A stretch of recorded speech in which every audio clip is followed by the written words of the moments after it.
नमस्कार, माझे नाव ईश्वरी आहे. ईश्वरी हनुमंत बरकडे आहे. माझ्या शाळेचे नाव जी प्राथमिक शाळा आहे, कौडगाव आहे. आज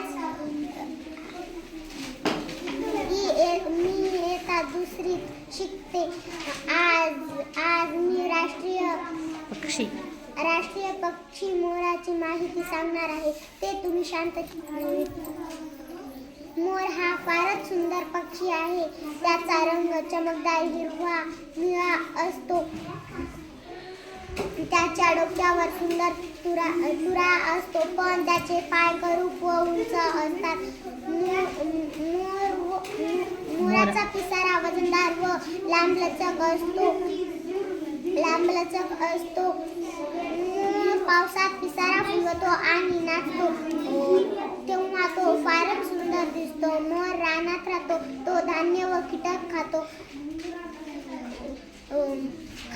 तो फार उंच उडू शकत नाही. मोर हा भारताचा राष्ट्रीय पक्षी आहे.